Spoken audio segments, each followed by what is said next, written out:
Hello and welcome to Daily News Simplified. Here we take up important news articles and discuss them in detail as per the demands of UPSC examination.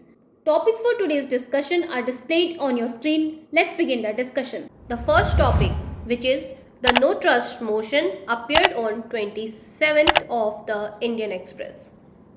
It forms an important part of General Studies Paper 2, that is Parliament and State Legislatures, structure, functioning, conduct of business, power and privileges and issues arising out of these. The topic of no confidence motion is also important, as we can see in 2022 question appeared on the same lines. Also in 2021 mains question appeared. To what extent, in your view, the Parliament is able to ensure accountability of executive in India, and the no trust motion forms one of the very important feature that enables the Parliament to hold accountable the executive. The topic is in news as the opposition parties have been demanding that Prime Minister to make a statement in Parliament on violent situation in the case of Manipur.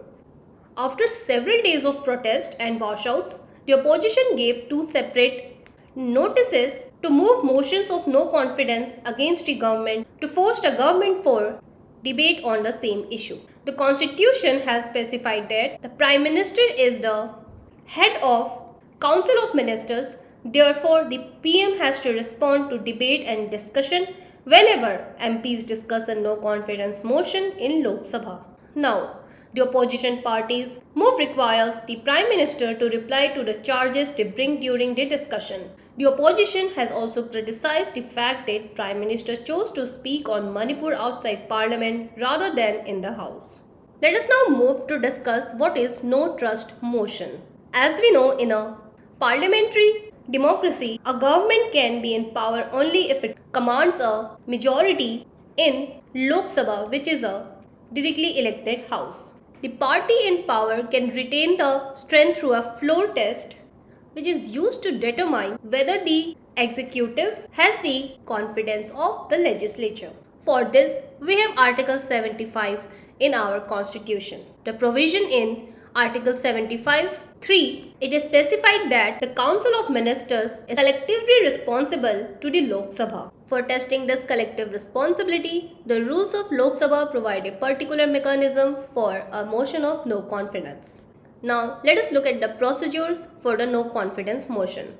It is given any Lok Sabha MP who can garner the support of 50 colleagues can at any point in time introduce a motion of no confidence against the Council of Ministers. For the motion to be introduced, it is not required to state the reason. Thereafter, Lok Sabha Speaker admits a motion of no confidence against the government moved by the opposition. After the admission of no confidence motion, a discussion on the motion takes place. In the discussion, shortcomings of the government is highlighted and treasury benches respond to the issues they raise. Finally, a vote takes place, and if the motion is carried, the government is bound to vacate the office. One thing very important to be noted is a no confidence motion can only be moved in the Lok Sabha. Oppositions bring these motions to force wide-ranging debates on issues of critical national importance and to hold the government accountable. Moving on, we will discuss the purpose of a no confidence motion. We know India follows the cabinet form of government. As mentioned above, the Council of Ministers are collectively responsible to Lok Sabha. So far, 27 no confidence motions have been moved, and to note, none of these motions has been successful. Also, the present government has a large majority in Lok Sabha, and the current motion of no confidence is likely to be negatived. However, the opposition parties have continued to press the no confidence motion essentially to hold the government accountable. One important principle in our democracy that is followed is governments are required to be tested from time to time and forced to have debates and discussions on matters of public and national interest, even when there is no possibility of being defeated. The collective responsibility test, which is mentioned in Article 75, Clause 3, includes the particular mechanism that is no confidence motion. For example, we can see because of this principle of holding the government responsible to Lok Sabha, led the opposition initiating 12 no confidence motions against the then Prime Minister Indira Gandhi when she was Prime Minister between 1966 to 1975. In the next part of the article, we will discuss procedure for starting the debate on the no confidence motion. In Rule 198 of Procedure and Conduct of the Lok Sabha, procedure for moving a no confidence motion has been outlined. It specifies that after the no confidence motion is admitted, the Speaker shall specify the date on which the debate will begin. It should be within 10 days from the date the motion was accepted in the House. Otherwise, the motion fails and the member who proposed it will be notified. Moving on, let us discuss other devices mentioned in the Constitution of the parliamentary proceedings, through which the Parliament ensures accountability of executive. The devices ensures that members of the Parliament comply with procedural rules of the houses. Members of both the houses, that is Rajya Sabha and Lok Sabha, express views and opinions on a variety of issues by adopting and rejecting motions submitted by ministers or private members. These parliamentary proceedings are also important as they help the parliament to adapt to changing public needs. The first device we are going to learn is question hour. It is the first hour of every parliamentary sitting. During this time, members ask questions and ministers have to answer. The questions are of three kinds. Standard questions, which requires an oral answer and hence supplementary questions can follow. The other one is unstandard question, which requires a written answer and hence the supplementary questions in this case cannot follow. The third type is short notice question, that is asked by giving a notice of less than 10 days and it is answered orally. In addition to the ministers, the questions can also be asked to the private member. The next device we are going to discuss is 0 hour. Unlike the question hour, which is mentioned in Rules of Procedure, 0 hour is informal device available to the members of parliament to raise matters without any prior notice. It is an Indian innovation in the field of parliamentary procedures and has been in existence since 1960. The very important devices mentioned in the Constitution are motions, as no discussion on a matter of public importance can take place except on a motion made with the consent of the presiding officer. The House expresses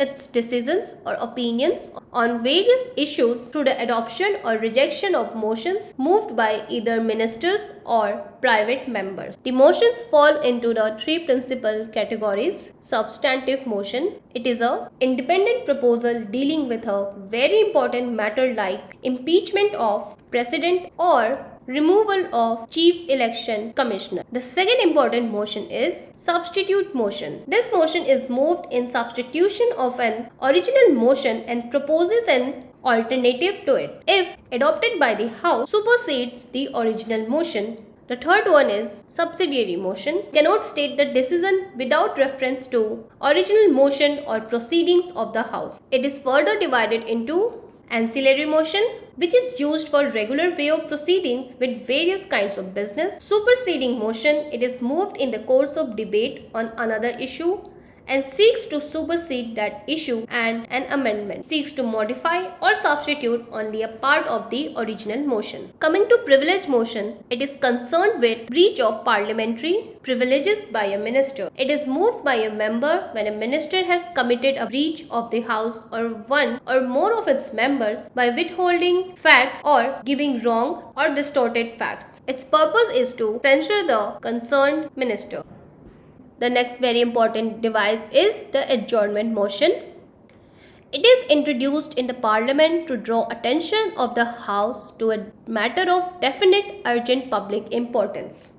It needs the support of 50 members to be admitted, as it involves an element of censure against the government and therefore Rajya Sabha is not permitted to make use of this device.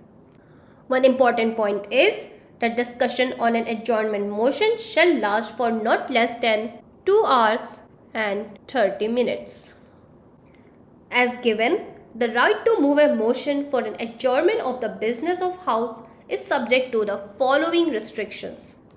Some of them are: it should raise a matter of definite, factual, urgent, and of public importance. The motion should not cover more than one matter, and it should be restricted to a specific matter of recent occurrence. Also, it should not raise a question of privilege. It is also restricted not to deal with any matter that is under adjudication by a court. The next device is the confidence motion, which is a contrary to the no confidence motion. The confidence motion has come up as a new procedural device to cope up with the emerging situations of fractured mandates that has resulted into hung parliament, minority governments, and coalition governments. The governments formed with the thin majority are called upon by President to prove their majority on the floor of the House. Sometimes the government with thin majority on its own seeks to prove its majority by moving a confidence motion and winning the confidence of the House.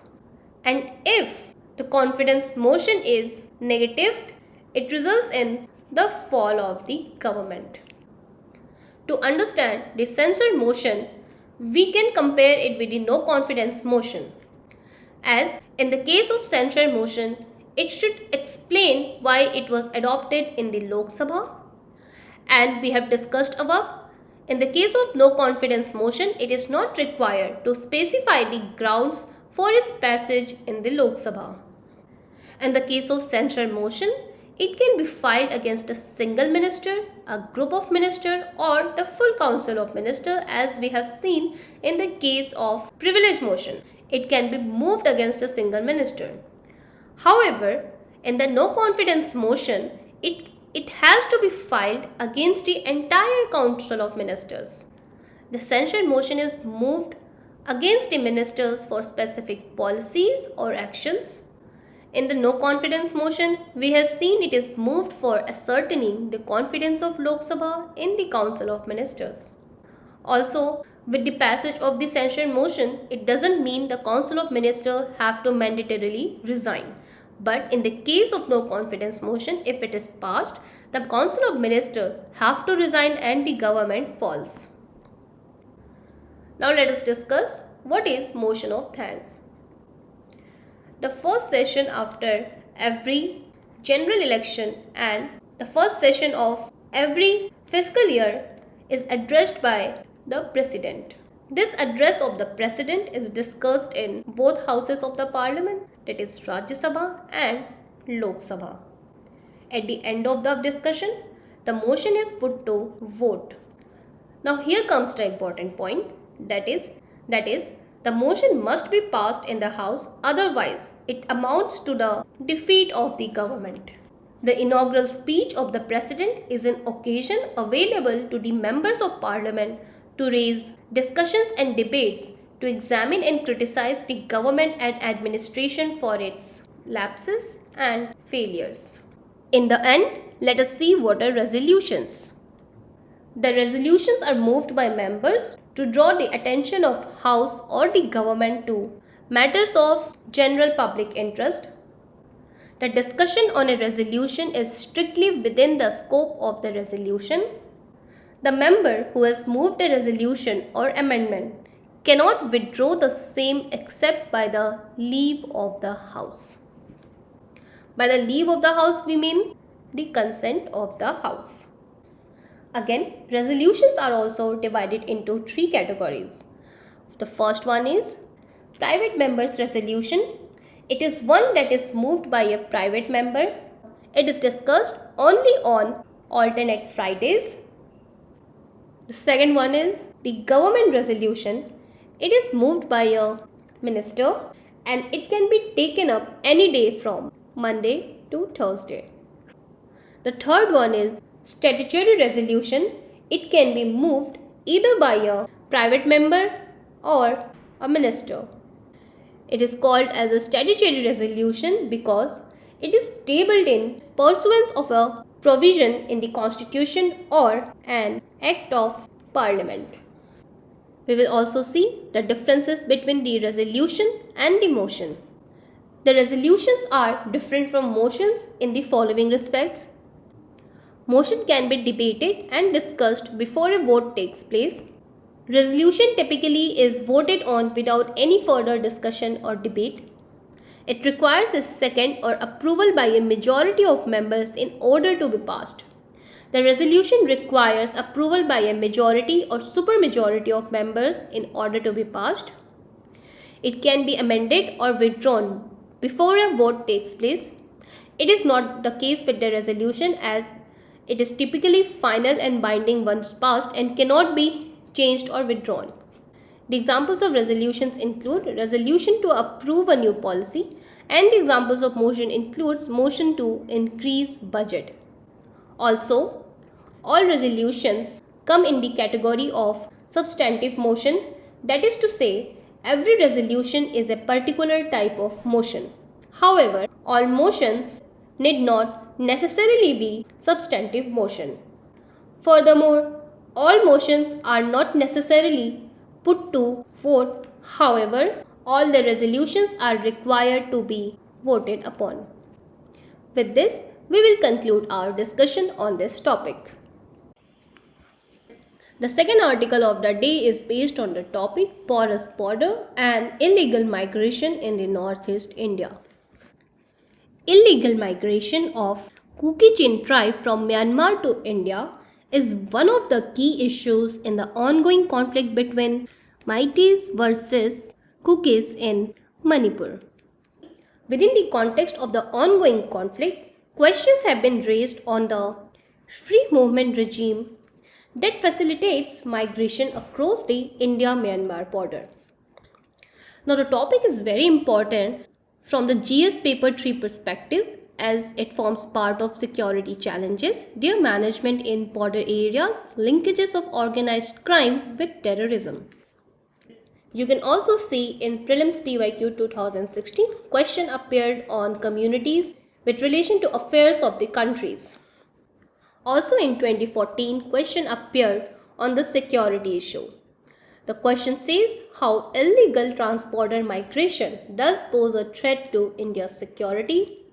Discuss the strategies to curb this, bring out the factors which give impetus to such migration. While we will discuss this article, you can find an approach how to answer this question, taking insights from the discussion we will be having. Moving on, now let us discuss what is free movement regime on the India-Myanmar border. The border between India and Myanmar runs for 1,643 kilometers in the four states of Arunachal Pradesh, Nagaland, Manipur and Mizoram, and you can see here Myanmar is situated. The free movement regime is implemented on the India-Myanmar border along these four states. It is a mutually agreed agreement between the two countries that allows tribes living along the border on either side to travel 16 kilometers inside the other country without a visa. FMR was implemented in the year 2018 as part of government's Act East policy. So to improve the relations, FMR was implemented. We will also discuss in detail what was the need for such a regime. First, we will look into the political reasons. The India-Myanmar border was demarcated by British in the year 1826 without seeking the consent of people living in the region. The border therefore divided the people of same ethnicity and culture into two nations. The current India-Myanmar border reflects the line drawn by the British, and therefore FMR has tried to negate this historical injustice while maintaining India's integrity as well. The another reason is social, which can be understood with two examples. Let us see what are the examples. First is Manipur's More region. In this region, there are villages where some homes are in Myanmar. The another example is of Nagaland, which is a very particular example. In Mon district, the border actually passes to the house of chief of Longwa village, thus splitting the home into two. This shows people in the region have strong ethnic and familial ties across the border. The another reason is economic. One of the most important objectives of FMR was to promote local trade and business. The region along the India-Myanmar border has a long history of trans-border commerce through hearts. And given the low-income economy, such exchanges are very vital for the sustenance of livelihoods. Also, for people living in Myanmar, Indian towns are closure for business, education and healthcare. However, recently there has been issues associated with the free movement regime. The issues, for example, are unintentionally aiding illegal migration, drug trafficking and gun running. Now let us see the issues in detail. The Indo-Myanmar border runs through forested and undulating terrain and is almost entirely unfenced. For example, in Manipur, less than 6 kilometers of the border is fenced. Also, since the military coup in Myanmar on February 1, 2021, the ruling junta has launched a campaign of prosecution against the Kuki-Chin people. This has created issue of refugee for India. The size of illegal migration can be understood from these two examples. In Mizoram, a large section of population has close ethnic and cultural ties with the people across the border and has set up camps for more than 40,000 refugees. In Manipur too, illegal migrants have arrived. This can be seen through a committee report set up by the state government. Last September in 2023, 5,500 illegal immigrants were caught in Moreh and 4,300 were pushed back. Another issue arising from the free movement regime is it is being used for the drug trafficking.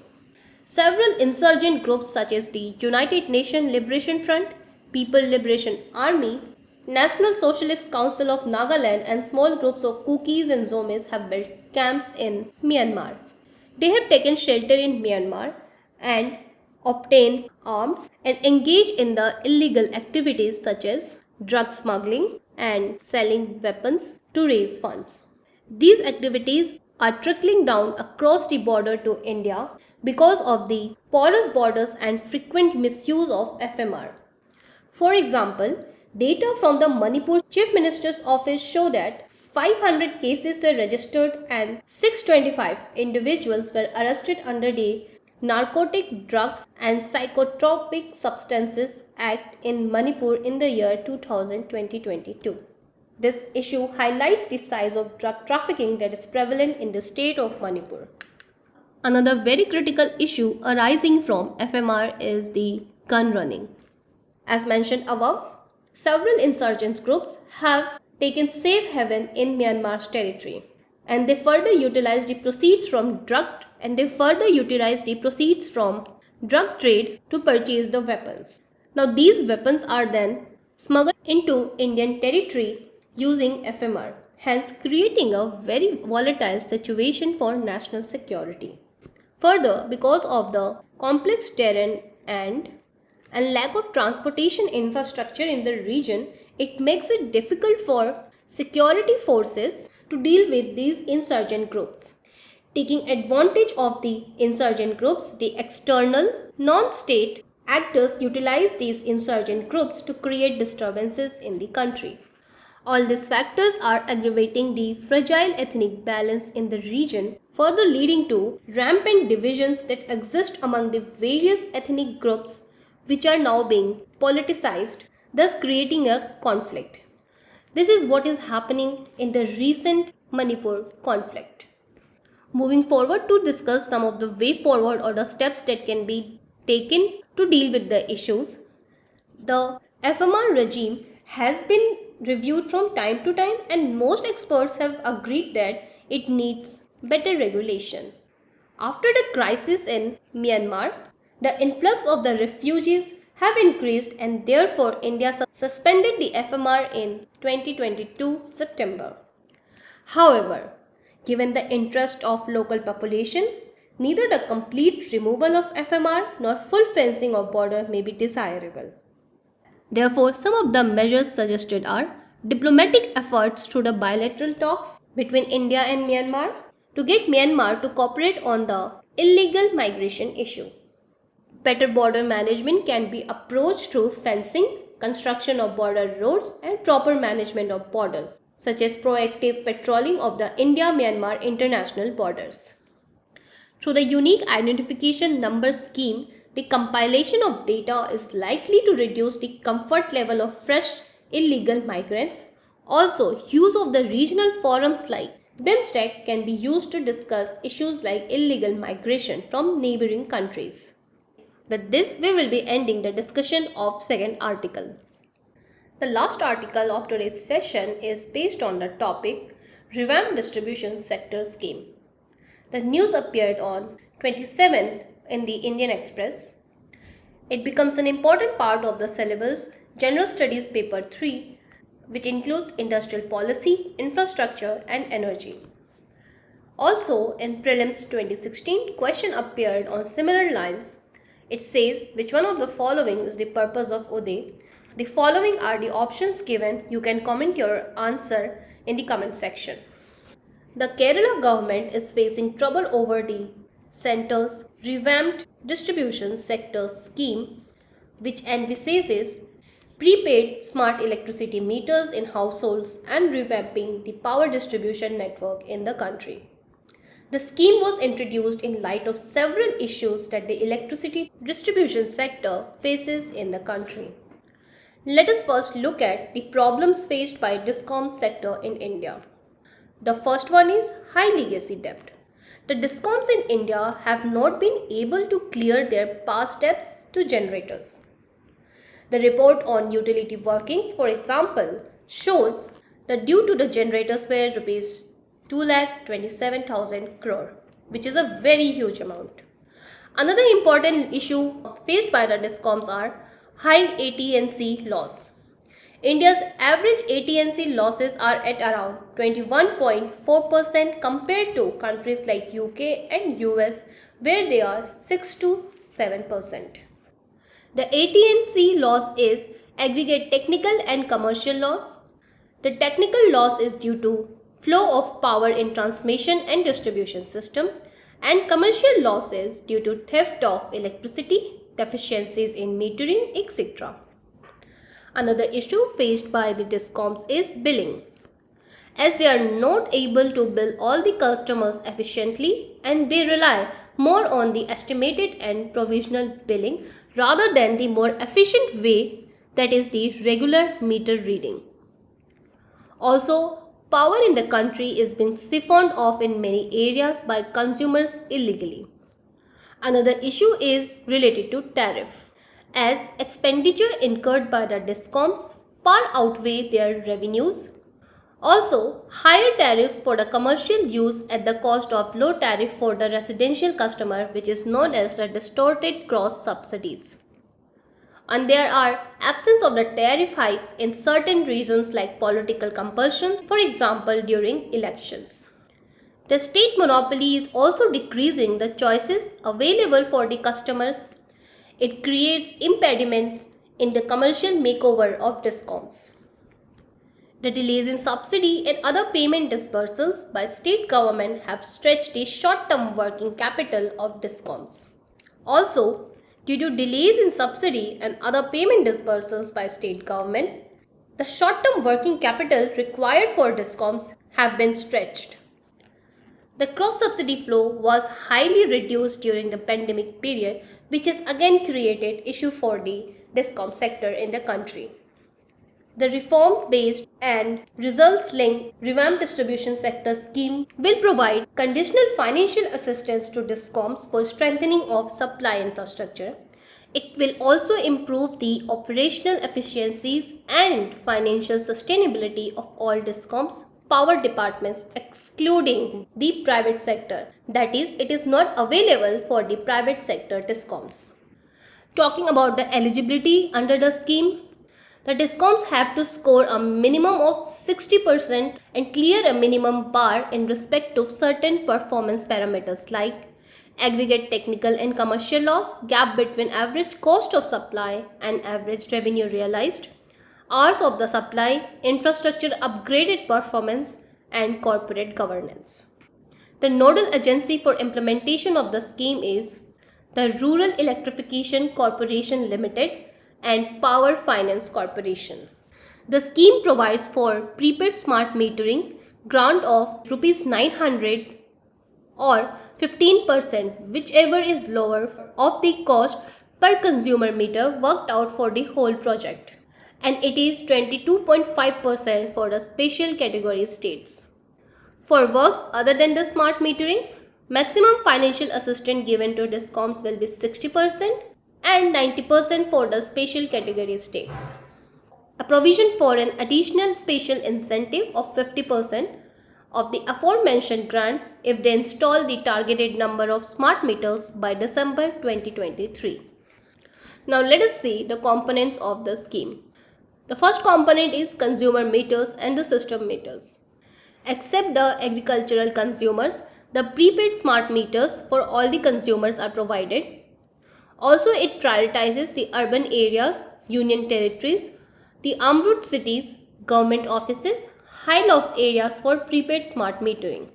Another component is feeder segregation, which will focus on funding for feeder segregation for unsegregated feeders and convergence with the Pradhan Mantri Kisan Urja Suraksha Evam Utthan Maha Abhiyan, that is PM Kusum scheme, to solarize all the feeders.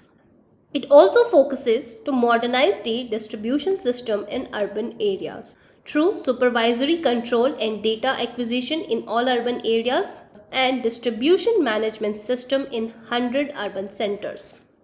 The scheme aims to reduce the aggregate technical and commercial loss to pan-India levels of 12 to 15% by 2024-25. Also, reduction of average cost of supply and average revenue realized gap to zero by 2025.